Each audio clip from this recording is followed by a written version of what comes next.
Good morning, everybody. Semi-retired Bob here. I talk about the carnivore diet, all things related to the carnivore diet, and some other odds and ends along the way. Today we're going to talk about water. Is it time to fire your doctor? We're going to talk a little bit more about falling off the wagon. And stick around to the end of the video because I'm going to talk about the November and December challenge today. Because what I've come up with, we're going to combine November and December into one big challenge. And it's a doozy, folks. I think you're going to love it. Good morning, Miss Jessica.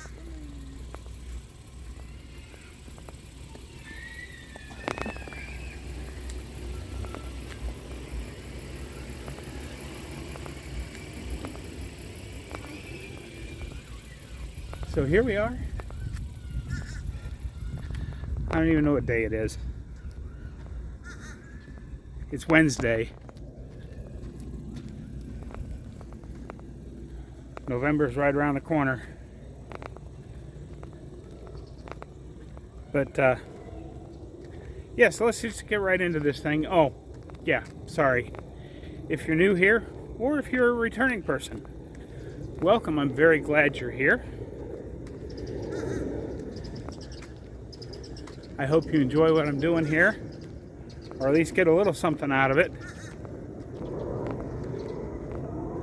I try to come up with things to talk about, but the primary purpose of my videos is so that you can see for yourself that the carnivore diet works.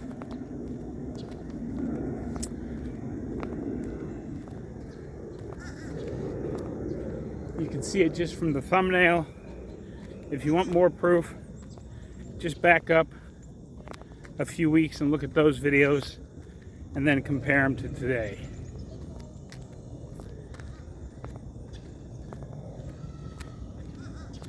Because the whole thing that I talk about most often is being 1% better every day. Now, you don't necessarily have to do what I'm doing. My 1% better is that I try to walk a little further each day.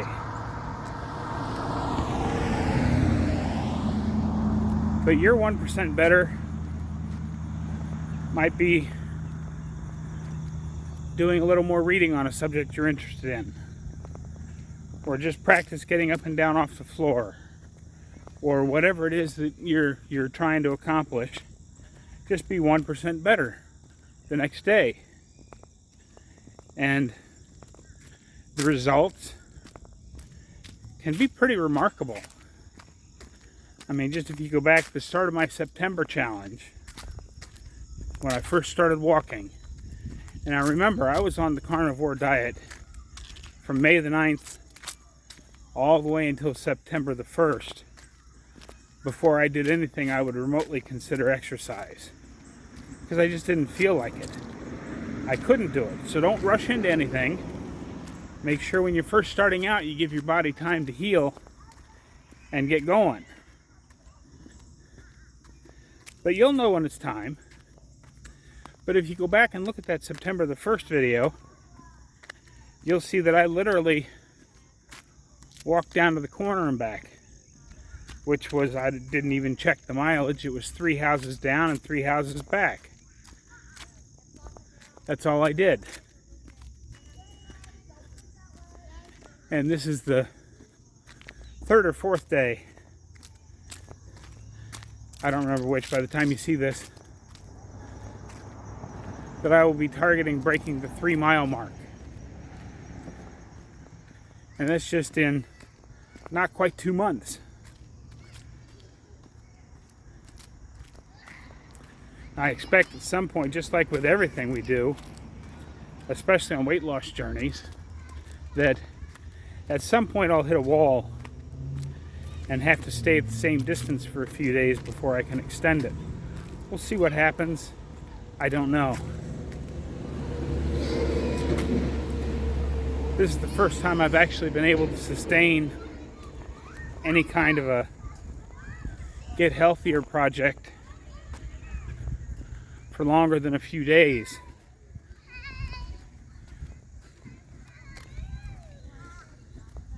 And I mean, the first time in 40 plus years.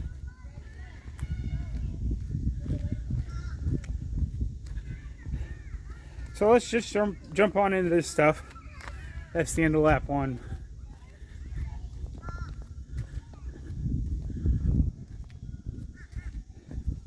Let's talk about water.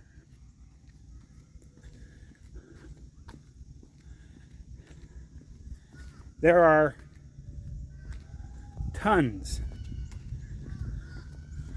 of people out there, even some doctors, they'll say, oh, make sure you're getting plenty of water. And that's good advice to a point.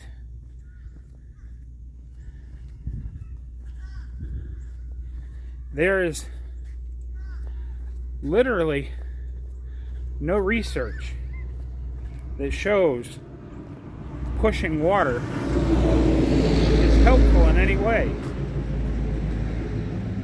And especially those of us with kidney stones or chronic kidney disease, it may actually be contraindicated. Now let's look at it for a second. Sorry, my leg itched there. I had to take a little short pause.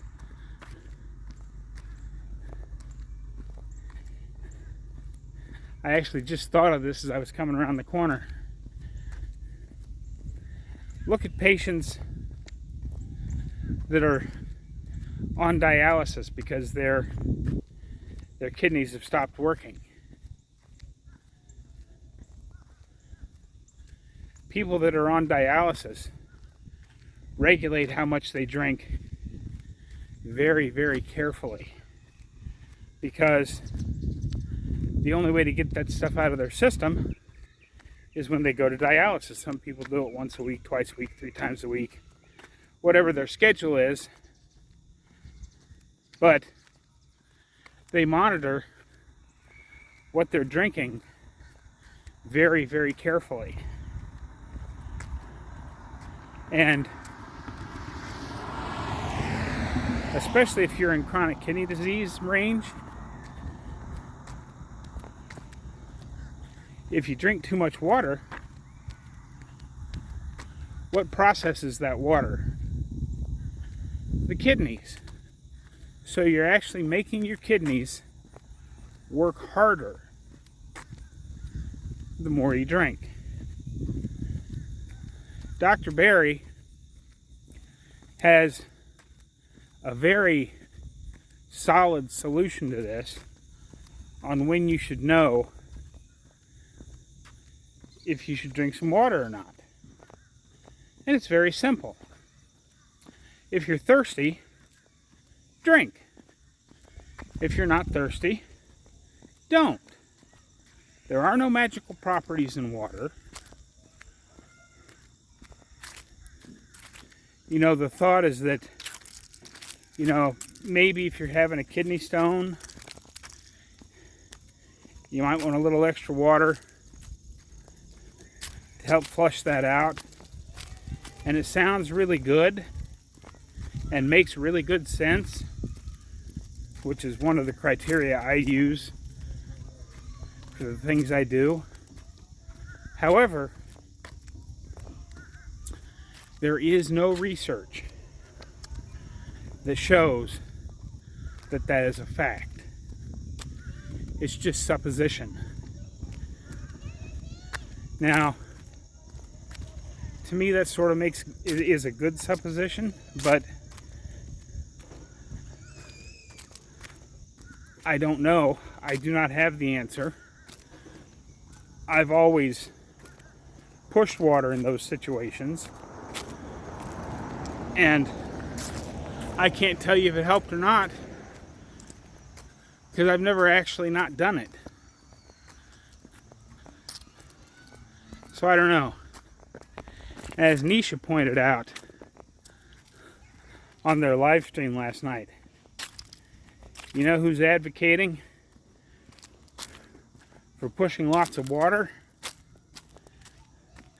The companies that sell you those great big jugs to put your water in every morning, that have, you know, the writing on the side, keep going, you're almost there, you're doing it. Those are the companies that are really happy if you decide to push water a lot.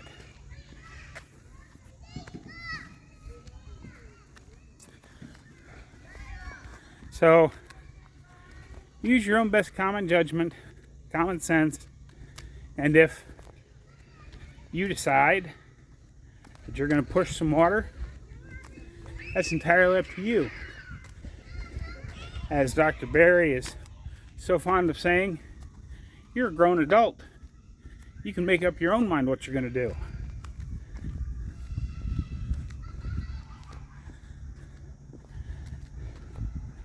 Now let's talk about, is it time, or when is it time to fire your doctor?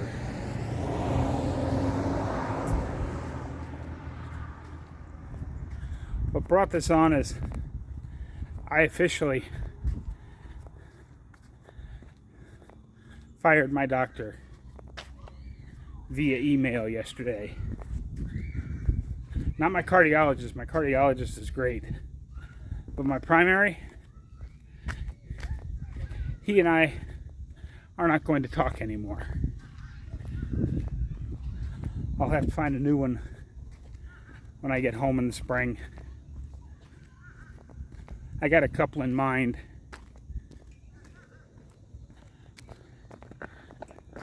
Because if you didn't know, you'll have to find, I don't even remember the title of the video, but Dr. Barry's got a video out there that down in the description, there's 3 or 4 websites that you can go to find a keto-friendly doctor in your area. Now you might have to drive a little more to the closest big city, but they're out there. And I'd rather go to a doctor that I have to drive an hour to get to than to drive 5 minutes to a doctor that's just going to tell me crap. And what prompted me sending him the email that he was no longer going to be my doctor, please prepare all my medical records for transfer, was he sent me an email earlier that said, so have you had a chance to think about taking a statin? Because you know the research shows that it can prolong your life by 50% or some crap like that. And I fired back and said, first off,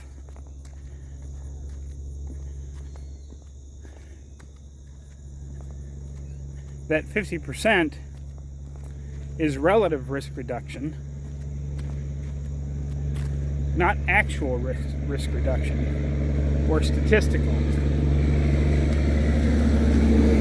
Here I'm halfway back to the parking lot and that truck is still loud. I need to get some mufflers on those things. But because the statin companies are very happy to tell you about their 50% number. But when you dig into it, you find that's relative. The actual statistical difference is 0.5% versus 1%. So we're talking about 0.5%. So if you run the math out on that, you'd have to take a statin every day for 30 years and put up with all of the side effects for those 30 years to get 7 or 8 extra days at the end of your life. Now, this is for people who have not had a heart attack. There are some other things to consider when you've actually already had a heart attack. So that's something to think about. And investigate those thoroughly. But that's, after I sent that, I said, you know, I dropped my liver markers from liver disease to low normal. I dropped my kidney markers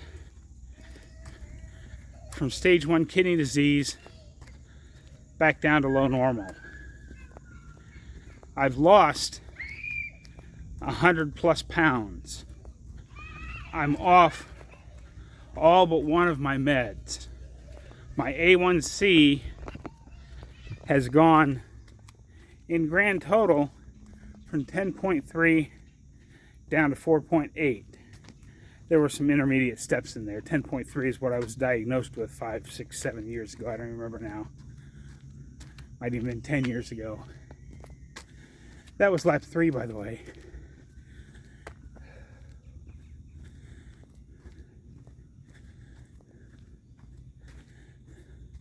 My joints feel better than they felt in decades. I'm now walking over 3 miles a day, when before I could barely stand up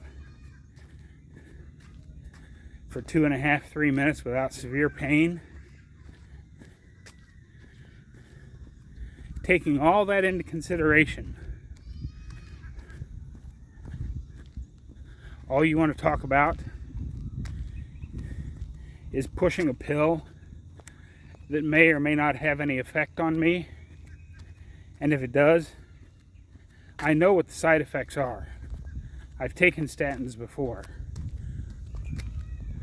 I feel like my brain is finally starting to clear up a little bit, because I can tell I'm not nearly as sharp as I once was. Because I used to be able to recall facts and figures like that. But not anymore. Now I have to kind of search for them.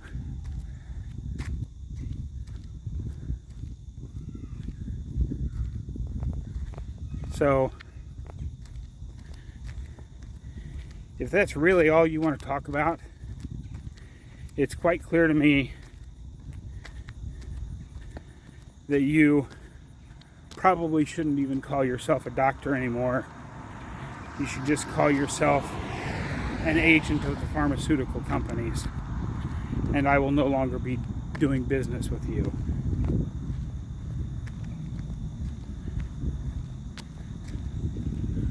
I'm hoping that maybe me leaving him will wake him up just a little bit, because he's been my doctor since about 1992, maybe even 91.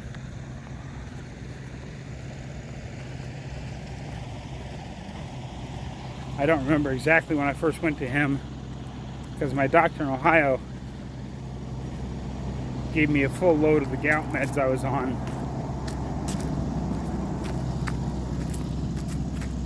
Plus the refills. So it was quite a while before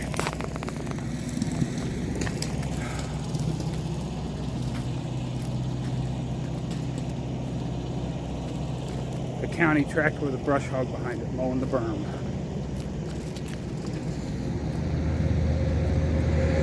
But so maybe losing one of his longtime patients will shake him out of his coma that he's in. I doubt it, but you never know.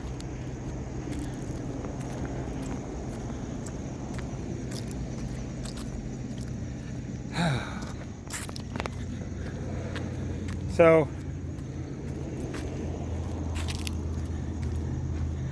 I don't really recommend firing your doctor unless he says something that's just too stupid to ignore. I believe, as Dr. Barry says, it's, you've got a chance to educate this doctor, and if you can convince your doctor that what you're doing is right, you've not only helped yourself, but you've helped every single person from now until the end of their career that your doctor is going to see. So it's not to be taken lightly, but at some point you do have to have you have to make the decision. Okay, yes.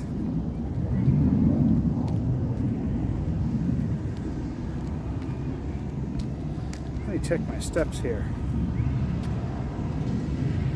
Yeah,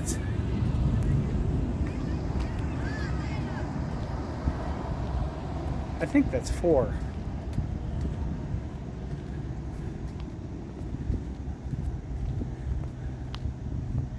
You're getting all tired already when you can't even keep track of laps.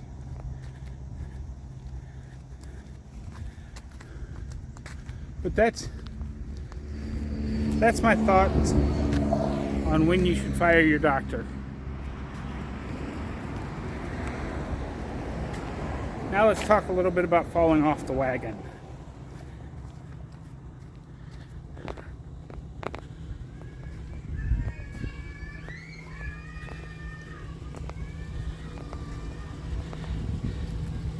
And the first thing you have to do is not beat yourself up. Everybody's going to have those little slip-ups. You're sitting with your spouse or your best friend on the couch watching a movie at night, and they've got a big bowl of popcorn, and without even really thinking about it, you reach over and grab yourself 4 or 5 kernels of popcorn, pop them in your mouth, and before you realize what you've done, you swallowed that little handful of popcorn, because it's kind of an instinct reaction. Or the church is having a fellowship hall get together afterwards, after church, and you're just standing around talking to people, and before you realize what you've done, you picked up a brownie or a cookie or whatever it is they've got out, and you've taken a bite or 2 of it until you realize what you've done. First of all, it's not the end of the world. Don't beat yourself up about it. People like me who are severe sugar addicts have to be very aware of the situations we're in. And if I'm starting to get tempted, I just have to remove myself from that situation. Because I'm not a moderator. I can't, when it comes to sugar addiction, I cannot control myself. I was talking about this in the Ready Set Keto live stream a month or so ago.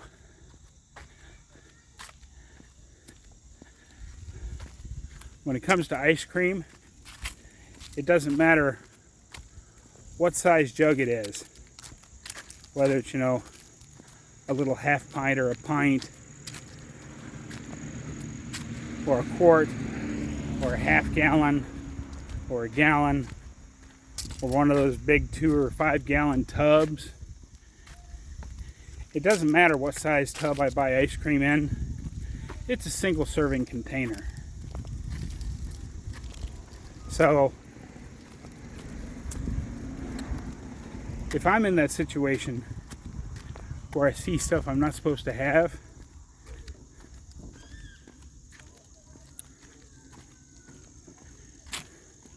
I just have to remove myself from that situation, because your subconscious can take over, and you just eat something out of habit. So be aware of those situations.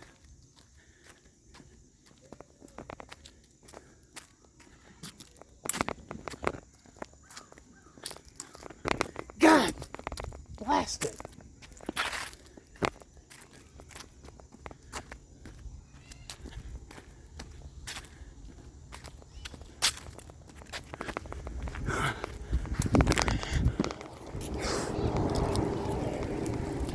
B.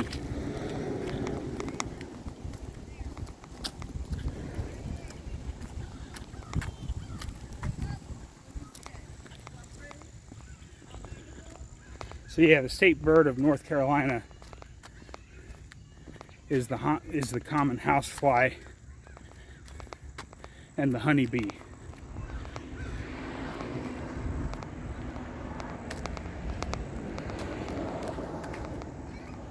That's my only dissatisfaction with North Carolina. During warm weather, the flies are everywhere.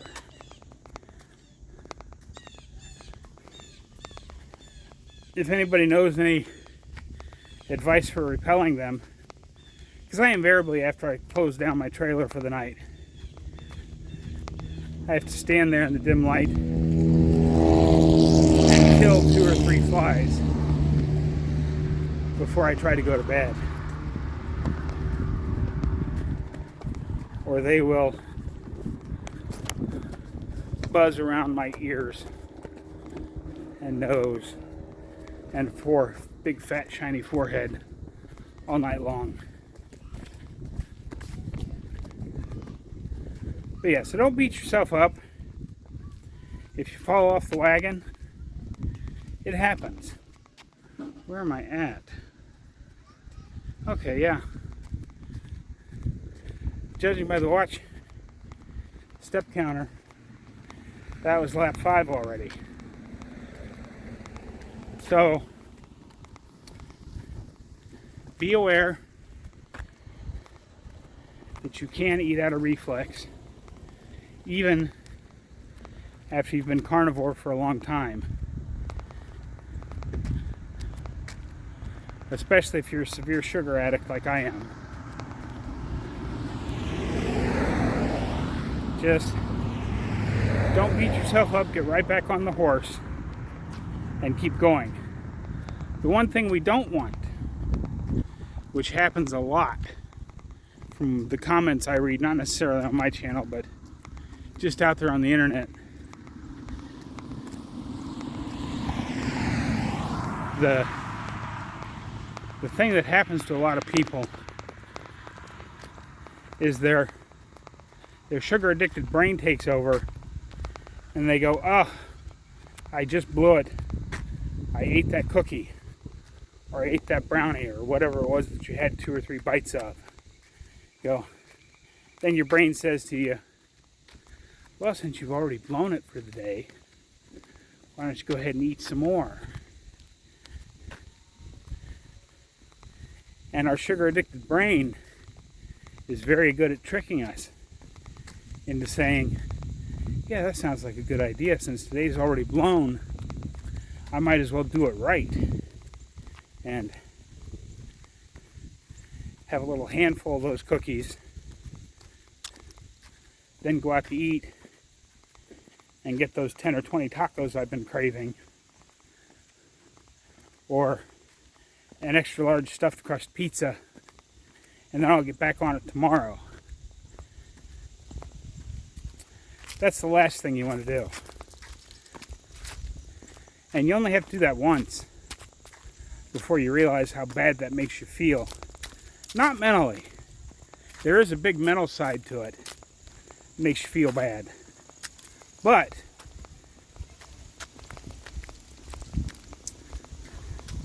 it's the physical.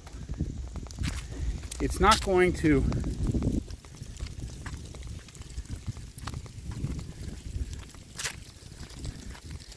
be good for your body. And your body, if you've been doing carnivore, ketovore, keto, low carb for any length of time, your body's going to immediately tell you, oh man, I ate that crap yesterday, and today my knee hurts again. Or I see a little eczema or psoriasis coming up. Or whatever it is that you've managed to get rid of. And that's the other big question.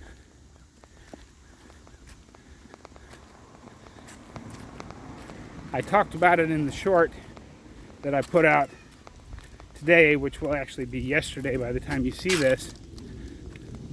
I took a clip out of my video from diabetes reversed, cured, or remission, something like that. And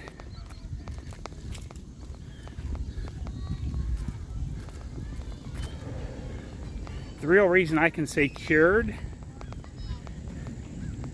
is because I have no intention of going back to eating the things that made me sick in the first place. I mean, can you? Oh, there goes Jet.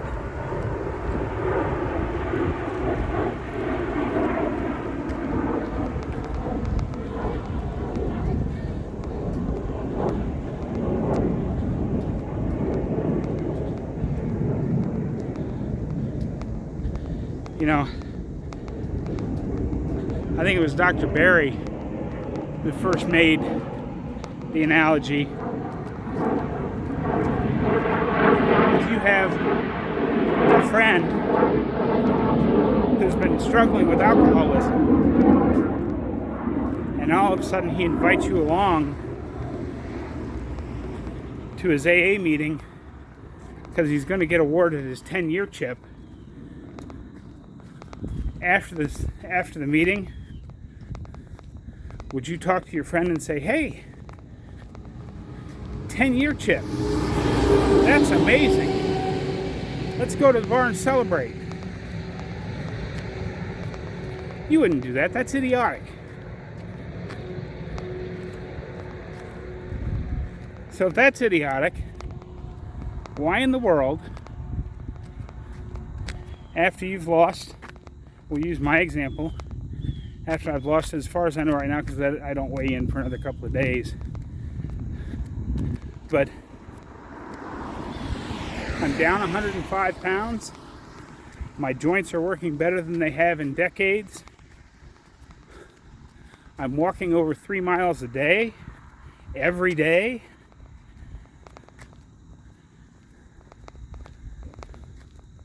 Why in the world would I go back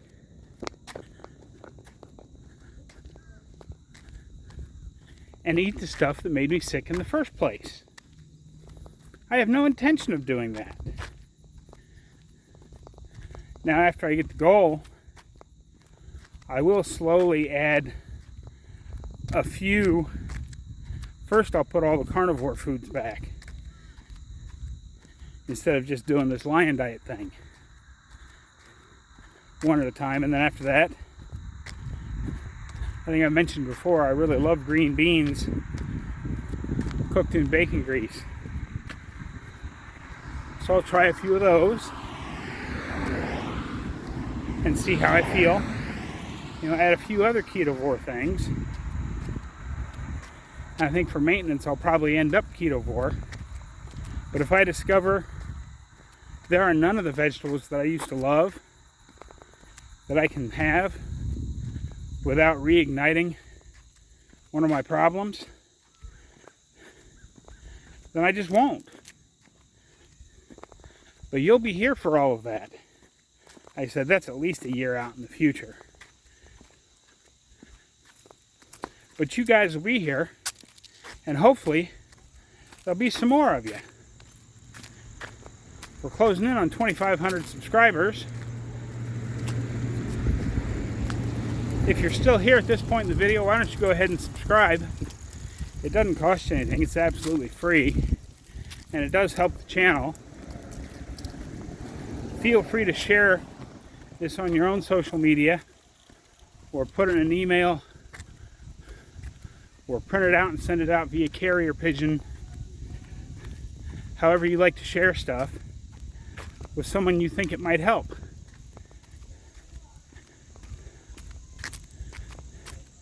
Because that's how we get the word out there.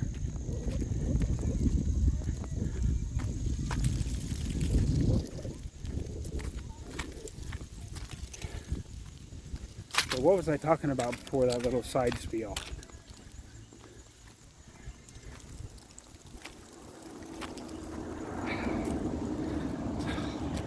See, this is what I was talking about with statins.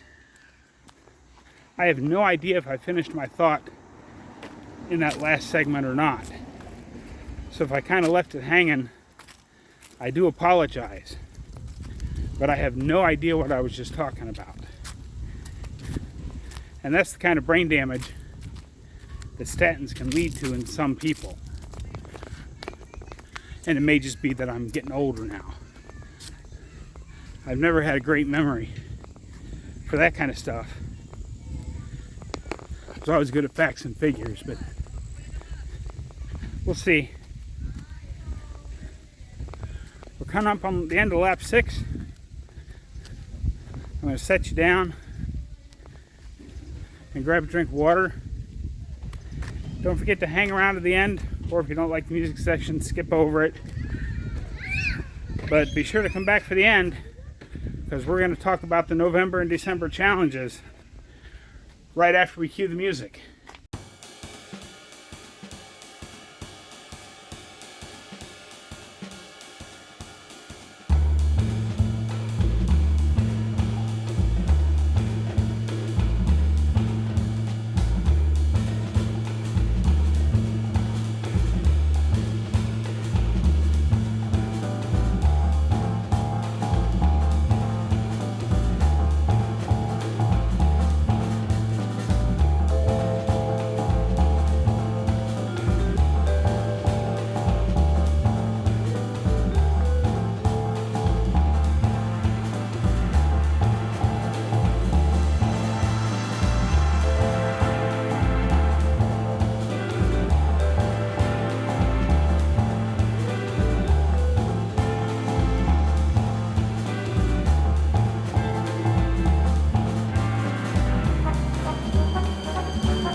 Okay, cut the music.